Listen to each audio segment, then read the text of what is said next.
The Nathan, Nat and Shaun podcast. I'm going to take you back to a story. I only heard half of it, and that was on New Year's Eve. And Yes. the reason why this came to my attention the other day, because I caught up with a cousin finally at the gym, and he told me the second half. So here's the first half. When I was down south, we had a bit of a New Year's Eve shindig, and my younger son, Ollie, he was off to catch up with my cousin's son. Yeah, right. And it's great. It's a second cousin of mine, but it's good we've got kids the same age and they're friends, so it keeps the family relation together. Yeah, it really that's does, cute. actually. So it was great that he was catching up, and they had a place down in Dunsborough. So Ollie went off and caught up with his cousin, and they had a great time. Anyway, he came back late at night. I reckon it was might be 10. We'd all had a fair few drinks, Yes. and he's telling me, he goes, "Oh, I didn't know your cousin, Dad, is so funny." Yes. And I'm not going to say his name because too many people know. You will say his name by mistake, but keep going. I'm trying not to. This is like a very distant relation. You've never heard of him. Yeah, anyway, and I said, why was he so funny? He said, I don't know, he came back and he was drunk and he'd been out all day and he'd had heaps to drink and blah, blah, blah, and he's saying all this random stuff, and his wife was so angry at him, but he was just so funny. Oh, lols. Right, So, same family dynamic as you then. Yeah, okay, great. I didn't really know any part of that story. So I seen my cousin at the gym literally yesterday, and I was saying, it was great that Ollie got to come Why over don't we and call him see Jim? you. Yeah, okay, we'll call him Jim. Yep. Ollie came over to your house and saw you, Jim, but what was going on with you? Because he kept asking me, why were you so funny? Is Jim always like this? Is Jim always like this? Well, he said, there was a bit of an issue that night, Shaun. I said, what happened? He goes, well, during the day, he threw out a few invites for people to come over and have a few New Year's Eve drinks. They didn't have a big thing going on, but just a few random people to come over. A few quieties. And doing that, a few people said that they would pop around, so he thought, it was just after 12, it was closer to 1 actually. He said, I just got in the afternoon, just jumped on the push bike. He had a little crate set up on the back, and he would just go straight to Dunsborough Cellars, pick up a few bits and pieces, and then he'll make his way home. Just some party supplies. You know, it'd be 10 minute bike ride in, grab your stuff, come back. So he gets to the bottle shop and he gets a call from one guy who says he can't make it. Ah, okay. And then Jim says... So he put some of the booze back. No, he's already loaded up. It will not go missing, this guy. He will get through them. So anyway, what did Jim say? He said, well, I'm on my way home. I'll just swing past and have a beer with you, because all those places in Dunsborough are, within hop, skip and a jump. So he rode past, stayed at the guy's house for a few too many, and gets another call when he was about to leave from another friend who said, oh, sorry, Jim, we can't make it. And he said, well, I'm just over... Mike's house or whatever. I'm heading home. I'll just swing past and just have a quick one with you, just one off the wood. Well, they had one off the wood. They had two off the wood. They ended up at a pub in town. Now, I was just trying to think of the Paul House, it's called. Yes. They ended up going there and having a few as well. He got home. So, wait. Did he have his phone with... surely his wife is trying to contact him. Yeah, he kept not looking at his phone, as guys do a lot of the... So he's invited people round. Those people have presumably gone round. Yeah. And he's not home. There's nothing, no drinks to give them. No. And he's gone missing. Because he's having drinks with the people that couldn't come. Yes. And he got home, I think it was definitely after 10. At night? At night. So he left at 1? Yes. And he's gone. He's got home after 10. 9 hours later. And this is where he's walked in, and my Ollie's there and just thought he was the funniest guy in the world, and he was in trouble with his wife and all that kind of stuff. And I said, Jesus, you must have got your ass absolutely handed to you. And he said, so he woke up the next day, on New Year's Day, and his missus has packed up the kids, and she just left. And they had one car. So she's gone back to Perth with the rest of the family. Yeah, she just I've had enough. I was ringing him all day, and she just went... He was funny, he had a bike.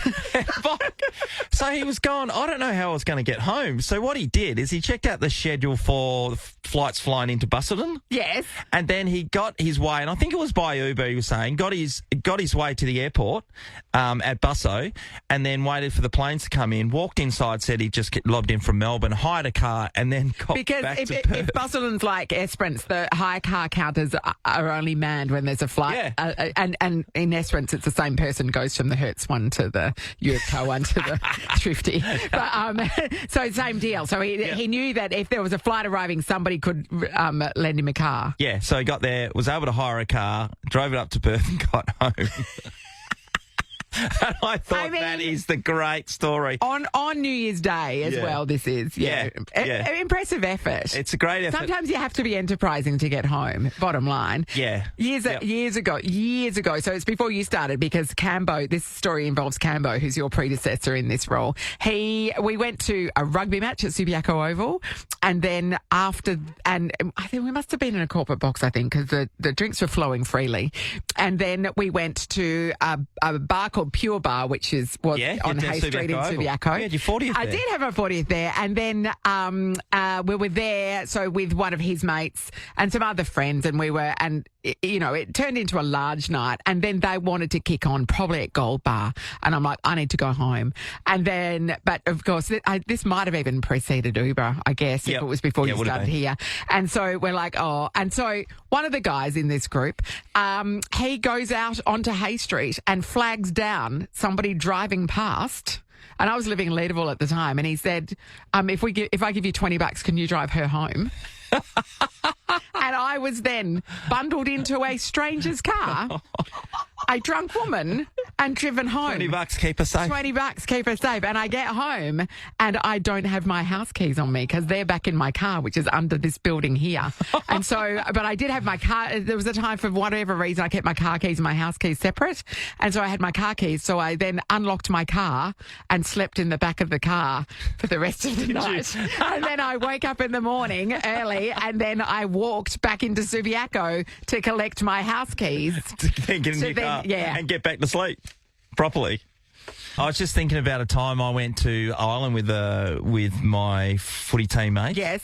And got to the end of the night in the Temple Bar area. District, yes. So we've had an absolute belter, and everyone's wondering how we're going to get home. First of all, we didn't quite know exactly where we were, the hotel that is, because it was the first night on. But me and my mate, Peter Mann, who's a big unit, we flagged down this kid who had a bike, and he could dinky us home.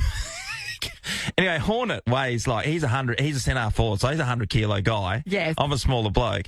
Anyway, we jumped on this kid's bike, and he was and I don't know, there seemed to be some kind of a seat contraption at the front where you could sit on a basket or something, and I might have been on the front, Hornet was on the back, and we're getting this an extra 180 kilos, right? Getting this 15-year-old kid to pedal us. And I remember going past Lansdowne Road. It was past this there's a train track and over this That's where they play rugby, yeah? Yeah, Lansdowne Road. I remember saying, God, this is Lansdowne Road. This is historic. Oh my God, is that Wembley Stadium? What are we doing in London? And we're driving along. Did you give him something? Oh, yeah, we gave him some money. Absolutely. We asked him if we can give him a heap of money if he could ride us home. And then we got close to the hotel, what we believed. And then I found another my mate, Chucky, Jason Norrish, and he was just walking aimlessly home because he couldn't fit his way home. We tried to get him on the bike. Couldn't fit. You couldn't fit? We couldn't fit three adult football players on the back of a 15-year-old bike. That's so weird. Lance is in Atwell. Morning, Lance. Morning, how are you? Hey, Lance. Did you have to get a little bit enterprising to get home? What happened? Yeah, my cousin and I are trying to get home from the old Harborside back in the day. I spent heaps of time there, Lance. Keep going. Yeah. So we lived in Bicton, so it wasn't too far. But no taxi would take us home because we're too drunk. Yeah. So we saw the guy who delivers the West Australian newspapers.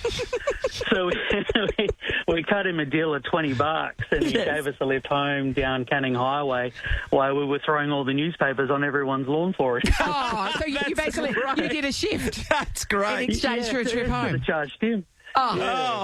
Amazing. Oh, that's funny. So, you got to think about who's around at the time that you're trying to get home, and the guy delivering the paper. Absolutely. Well done. Good job. Thanks, Lance. That's a good one. Trish is in Maylands. Hello. Hello, good morning. How are we? Hey, Trish. Okay, Trish, what did you do to get home? Shawnee, this is one for you. Okay. My husband, when the Dockers made the finals, whatever year that was, 2013 or other. Yeah. 13. My hubby was like, when are they ever going to make it again? I've got to go. And we're like, we can't afford both. Like, you go. Yes. Like, we'll mortgage the house, we'll do whatever, you go. Yeah. So he manages to get a ticket, supposedly from a friend. He's then on the way to the airport. They find out they've been scammed. So they then have no ticket to the grand final, but he's already booked the flight, so he's going. So gets there, manages to get a ticket, goes to the game. We all know the result, very sad, but he had a great time.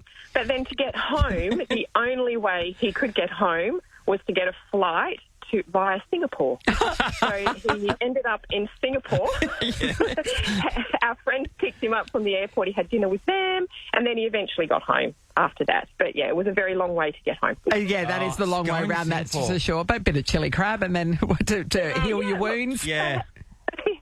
Trish, one year, my brother was playing, it was called State Schoolboys back in the day. It was under 15s at the time. They were playing up in Darwin, and there was a big cyclone up that way. Yeah. My dad had gone up there with my Uncle John to watch him play, and they couldn't fly back the way it was going back down to Perth, or the air.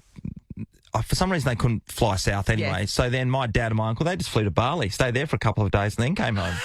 It was the biggest rort of all time. Yeah. Oh, yeah, we can't get home. No worries. Yeah. Can't get home at all, Sue, I promise you. Thanks, Trish. Talia, hello. Hello. All right, hey, Talia. What were the lengths that you went to get home? This was actually my partner's night out adventure. So he ended up somehow passed out in Kings Park. It happens. Somehow. By some random couple who decided to take him back to their house, which I don't know why he agreed to it, but anyway. Went back to their house, fell asleep, woke up, had no recollection where he was. And once he went out of their house, realised he was still in the city. So he decided, even though he had his phone, to walk from the city to Midland home. So a 4-hour walk. Whoa! Does he know there's a train that goes there very efficiently? Yes, and, his phone worked. Yeah, so he could have called, yes. He decided to walk, and he got to the house, but passed out into the front garden. Didn't actually Didn't make it inside. Inside. It's gone all that way. He's in the garden. Talia, I don't know why guys do that, but it happens, I know. Yeah, the decision-making isn't sound. No. Is it? Yeah. No. Because, you could just get on the train. I mean, I walked home from Freo, or ran home from Freo a few times, but it's not 4 hours to wherever I was living. It was always around East Fremantle, the longest is Burragoon. Yeah. But... And you're an athlete. Yeah. Well, I was. Far from it at the moment. Thanks, Talia. Sean, I'm just going to put it out there. You went to the Harborside quite a bit, didn't you? A lot. Yeah. We had a Monday session there. Yes. Like your Mad Monday. So Bob Marr was the owner of the Harborside, and he said, "Okay, we'd lost a heap of games in a row. You can come in here and go if you like." We had a team meeting, those team meetings, so we get together. Sure. Well, there ended up about 6 or 7 of us left. Like from about 5 o'clock in the afternoon after we've had our meeting, so we stayed there until about 11 or 12. Yes, whole night. You drank the place dry. Yes. Oh God, I made some. And how did the team go after that? We won. Oh. I think we came out and won the Derby. Well, that's the secret, isn't it? It was the secret sauce. It had the Harborside got you across the line. This is the Nathan, Nat and Shaun podcast. We love a redemption story, don't we, Shaun? Love a redemption, Natalie. Take you back to, I told you earlier this week about how I did a gig on Saturday night, stand-up gig, and it went terribly. Yeah, because your brother walked into the room without you knowing, so once you've laid eyes on him, just threw you. Yeah, so he was, this particular room, the comedians stand at the back of the room, and then when they're introduced, you walk through kind of down an aisle to the front. Yeah. Okay, you're not coming from an offstage area on the stage. And so just as I was being announced in the back row of that particular crowd, this lady turned around and looked at me, and it was my sister-in-law, and that's the moment that I realised they were in the audience. And I don't have a problem with them coming along. It's just that it threw me to suddenly realise as I was walking on stage, especially as a couple of the stories that I was telling that night involved him from when we were kids, you know. Yeah. And so it went awfully, like it was terrible. And so I just was like, oh God, this is like that feeling when you get home from a gig like that, where you just like, oh God, that was just a waste of everybody's time and money. And it was truly, truly awful. So I had to return to the scene of the crime last night. Oh, good one. Which was the, Fremantle Comedy Factory is the gig, and they, on Thursday nights, they're on open mic night. So it's 10 comedians, $10. It's a good deal. But you never know what you're going to get. It's some people trying for the first time, or it's people trying new material that they haven't done before, that kind of thing. And so I thought I'll go back and I'll have another crack at this room. And the room, when I got there, I'm like, oh, there's hardly anybody here. But then in the last 10 minutes, the room absolutely filled up. They were jam-packed, could not fit another person in. Awesome. And so there's an MC goes on, and then there was one guy, and then there was me. Good. And the MC, established comedian, he knows what he's doing. He's hired for this job. And the crowd were giving him nothing. And I'm like, oh, no. There we go. Oh, no. This is not boding well. And then the first act goes up, and he was like, he's clearly done it a lot. It's not somebody that I knew, but, and his stuff, it wasn't that he wasn't funny. It's just that it wasn't connecting with the audience. And I'm just like going, oh, no, it's happening again. And so, but I was well prepared. I made sure I went, I'd really tightened the set. It was very, and then I got up there and I'm like, okay, no, it's working. Everybody's laughing. This is good. This is good. This is good. And finished on a bit of a bang. And I'm like, okay, we're back. It's all good. And that feeling when you walk out from there just going, okay, no, it was an anomaly. That's so good, isn't it? I don't know how many bad ones in a row it takes before you stop, but I don't know. I played a heap of bad games. I was told to stop at one stage and I had to go back and play instrumental. Because I wonder if somebody would just tap you on the shoulder and go, no more. Or if they just stop offering you spots, I don't know. Was it a tight 10? It was 5. It's 5. Okay, over mics, it's 5. Tight 5, I mean, standing up there, I know everybody who's listening, some people just hate public speaking, right? So to stand up there for 30 seconds would just be you could hear the second clock ticking the whole time. But did it go fast? No, it goes pretty quickly. It does go pretty quickly. And you find because I knew exactly what I was doing. It wasn't like I was going to ad-lib anything. I had tightened it right up. And so when I timed it, it was sitting about the 6-minute mark. And I'm like, I know that I will forget little bits or I will talk a little bit faster. So I'm like, that's probably right on time. And they do give you a bit of a flicker with the light to let you know that you've hit the 5-minute mark. But then they also, the guy before me, they just ramped up the music, played him off. It's like enough's enough, get off, mate. So if you go for too long, it's like the Oscars when the orchestra just starts playing and you got to go. So but it was I was right on time. Yeah, time 5. She's back. Okay, good stuff. Righto. And my next sort of proper gig that's not an open mic night is in April supporting a Rove McManus. Really? Yeah. So at the Oasis Comedy Club at the Brisbane. So on the same ticket as the big fella. Mate, you're going to get rid of this job in a heartbeat to stay on the comedy I mean, circuit. Rove's the headline. I'm just one of the minions at the start. But, I know. Still, but that's just pretty. Great, when I got asked to do that, I'm like, oh, that's a good one. That's outstanding. I said that is a hard yes, please. Yeah. Good on you, mate. I'm so proud of you. That's awesome. Just constantly supporting McManus's. That's all I do. This is the Nathan, Nat and Shaun podcast. We've got Caitlin Bassett with us this morning. Plus what is the collective noun for McManus's? Well, you reckon it's anuses.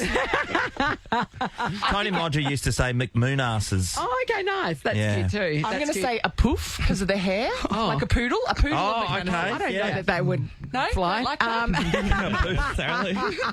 Well, we're worried about the conditions now. Yes, we do have Lachlan and Cooper McManus in as well. So we have 3/4 of the team that are swimming to Rottnest tomorrow. And you have been telling me, I've been reading the weather forecast all week, and it seems like the 26 and cloud clearing sounds nice. Yes, it does. But when you go down to the beach today, you'll see that there's white caps everywhere, so the sea breeze is in. But more importantly, the swell is an issue. So, Lachlan, you guys were down there yesterday. Yeah, bit swelly. Yeah. What do you think? It was okay right in the bay at Cop, but I know it's going to be difficult going out there. In the open sea. Yeah. I've been checking the weather app every hour since I've got up this morning. So, I'm stressing a little bit. So, are the conditions deteriorating between now and then? Like, are they getting worse? Yeah, yes, they are. Particularly this afternoon and tomorrow until lunchtime. But actually, it doesn't look great. We'll see how it all goes. But it might be a case of last year where things get to a point where and they have to call they haven't got the services. The biggest problem I think that we have as a team is that whilst Cooper's talked up his magnificent swimming, ocean swimming, like Lachlan, me and Oliver spend a lot of time surfing, and Cooper doesn't. But he reckons he can beat me in swimming and the best swimmer in the team. But the fact is, last time we had a race, who won? Like, you haven't beaten me ever. Nah, I can't remember. I'm not incredible.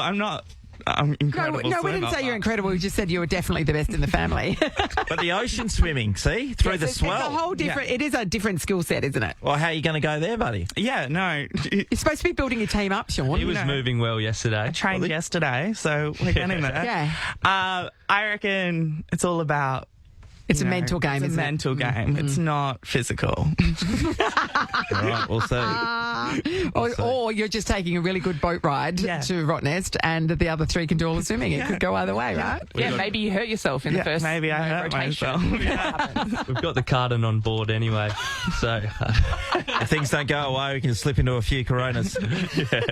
I mean, you've got to be well prepared, clearly. Yeah, we certainly do. All right, well, all the best, you guys. We hope you do brilliantly and that the race actually gets all the way through and isn't called off halfway through like last year. It would be really unfortunate. Obviously, this weather's related to the cyclone up north. Yeah, it's related to, and so funny, like last year, it was the same. The cyclone was up north at the particular time, and the one day that it came down and hovered above Perth was last year. The one day is again this year, which and then the next day is perfect conditions. And I really feel sorry for at this stage. I'm just hopefully it's absolutely amazing and things turn around. And for all the organisers who do a year's worth of work. But the other side of the things is all the other athletes who are training and have been training. And I think I said to you, Nat, earlier that when I swam last year, there was a whole lot of people who did it and then obviously got pulled out. And the Port to Pub is in 3 weeks' time. So if anyone wants to get involved with the Port to Pub, you can do it in the next week and register. But the thing was that Which is what you did. You went on to do the Port to Pub, but not every. So a whole lot of people who couldn't do the Rottnest Channel swim, who then didn't go on. So this is their redemption round. This is their redemption, and the conditions are dicey again. Yeah, they are dicey. So I hope it works out for them because we know they put in a year's worth of work. It's a qualifier too for other events around the world too, isn't it? Yes. I don't think you can qualify to do the English Channel because you've got to do the Port to Pub 25k to do that. But a lot of people have been doing the Derwent River down in Tasmania, 34k's. You can do maybe the Scottish Channel as well. But it's a big event around the world. Oh, it's massive. And certainly if you miss out on this, hopefully people can register and go to the Port to Pub. But they've put in a lot of work. That's what I'm getting. To everybody who is going to jump in and have a swim tomorrow, good luck. Yeah, good luck. Good luck to us. Good luck, Coop, especially to you. You've been talking a good game, so let's hope it comes off. It's the Nathan, Nat and Shaun podcast. Caitlin Bassett's still in the house. Caitlin, what did you think of Team McManus? Hey? They were brilliant. And it was funny, we were having a chat after they left about different personalities of the different orders of your kids. You've got the jock sorted, you've got so much personality coming from Cooper. Locke's very chilled, a bit more laid back. So it was great. A bit more responsible. Yes.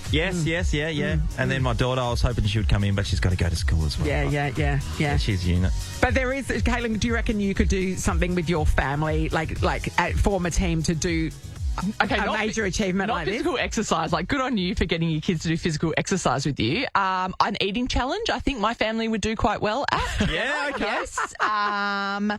Maybe a quiz night would be okay. The split of knowledge across all of us would be pretty decent. Yeah, so I'd probably stick to those two things. I don't reckon that my family could do it at all. Really? I've got two older brothers. We're just all very different people, and so I just don't think that we would be able to combine to do anything. I could maybe do it with, I've got cousins where there's a bunch of us all around the same age, so I could probably cobble together a family of cousins to do something, but not.